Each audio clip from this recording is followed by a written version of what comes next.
A ver, pensemos en el maíz. Está por todos lados, ¿no? En las tortillas, en las palomitas del cine. Es algo tan común que ni lo pensamos. Pero, ¿y si la historia de cómo este grano llegó a ser lo que es fuera mucho más enredada y sorprendente de lo que nos imaginamos? Porque la historia real del maíz no es para nada una línea recta. Es un viaje de ida y vuelta que literalmente reescribió la agricultura para siempre. Para entender la magnitud de esto, solo hay que ver esta imagen. A la izquierda, el teosinte, que es básicamente una hierba silvestre con unos poquitos granos duros.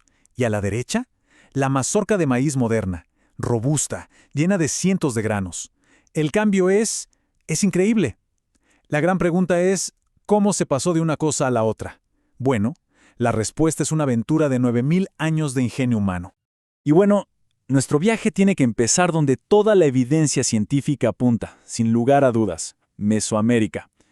Aquí es donde una hierba, aparentemente insignificante, estaba a punto de cambiar el destino de la humanidad. Y aquí está el protagonista original, el ancestro de todo, el teosinte. Su nombre científico, Sea mais subespecie parviglumis. Lo más importante que hay que recordar es esto. Es originario del suroeste de México. Ese es el punto cero, el origen genético de cada grano de maíz que existe hoy en el planeta. Ahora, pongámosle fecha. Estamos hablando de hace aproximadamente 9000 años. En el Valle del Río Balsas, en México, los antiguos pueblos de la zona comenzaron un experimento que duraría milenios. Empezaron a seleccionar y a cultivar teosinte, iniciando ese lentísimo proceso de domesticación que lo convertiría en un alimento fundamental. Una vez que este nuevo cultivo empezó a tomar forma, no se quedó quieto, para nada. Inició un largo viaje hacia el sur. Pero, y esto es clave para entender todo lo que sigue, el maíz que empezó a viajar no era el producto final que conocemos hoy. Era más bien un proyecto en desarrollo. El término técnico para esto es domesticado parcial. ¿Qué significa? Pues que aunque los humanos ya lo estaban modificando, todavía tenía muchísimas características de su abuelo silvestre. No era, digamos, un cultivo optimizado. Era como una versión beta, una promesa de lo que podía llegar a ser. Y esta versión beta se movió rapidísimo. Imagínense, en solo 2000 años pasó de su cuna en México hasta llegar a Sudamérica. Esa fue la primera gran expansión, llevando esa promesa genética del maíz a nuevas tierras y, sobre todo, a nuevas manos que iban a continuar con su evolución. Y es justo aquí donde la historia da un giro que nadie se esperaba. Por mucho tiempo, la idea era que Sudamérica simplemente recibió el maíz y ya. Pero no, la arqueología nos cuenta algo totalmente distinto. El sur no fue el final del camino, sino un segundo centro de creación, de innovación. Y tenemos pruebas contundentes. Hace casi 6800 años, en un lugar llamado Huaca Prieta, en la costa de Perú, se encontraron los restos de maíz más antiguos de toda Sudamérica. Esto nos demuestra que el maíz llegó a este nuevo continente súper temprano en su historia.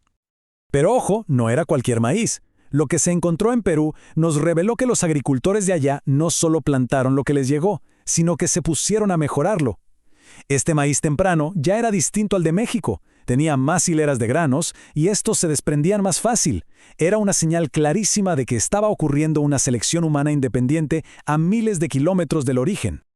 Y esto no es solo una suposición. Los propios investigadores, como Grobman y su equipo, lo dijeron bien claro. Esta cita básicamente confirma que Sudamérica no fue una simple parada. Fue un verdadero segundo centro de domesticación, un laboratorio de innovación agrícola por derecho propio.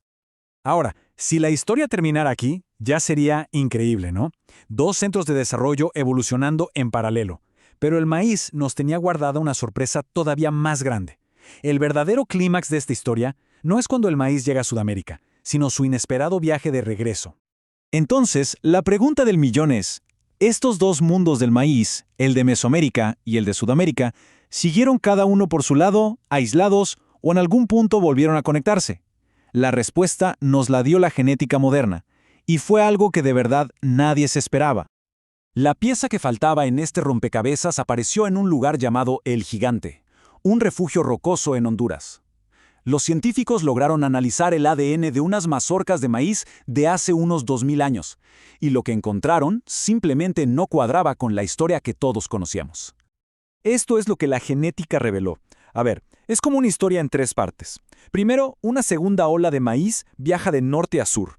Al llegar a Sudamérica, se mezcla, se cruza con esas variedades que ya estaban súper mejoradas por los agricultores locales. Y aquí viene el giro. Este nuevo maíz, este híbrido superior, no se queda en el sur, lo llevan de vuelta hacia el norte.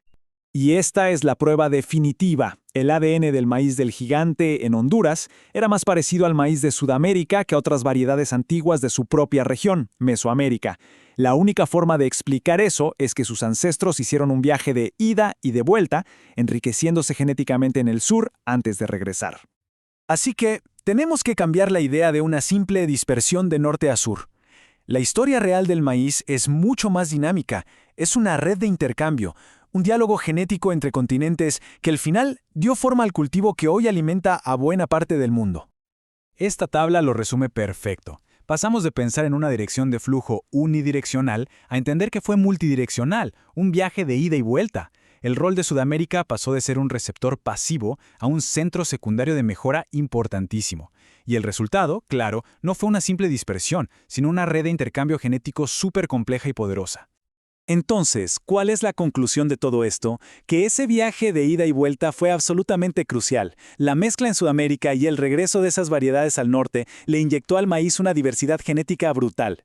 Y esa diversidad es la razón por la que hoy es un supercultivo, tan adaptable y tan productivo. Al final, la historia del maíz nos deja una lección increíble. Lo que creemos saber del pasado siempre puede cambiar. La genética nos permitió leer una historia que estaba oculta en una simple mazorca. Y eso nos deja pensando, ¿cuántas otras historias, cuántas otras certezas que damos por sentadas estarán esperando a ser reescritas por el próximo gran descubrimiento?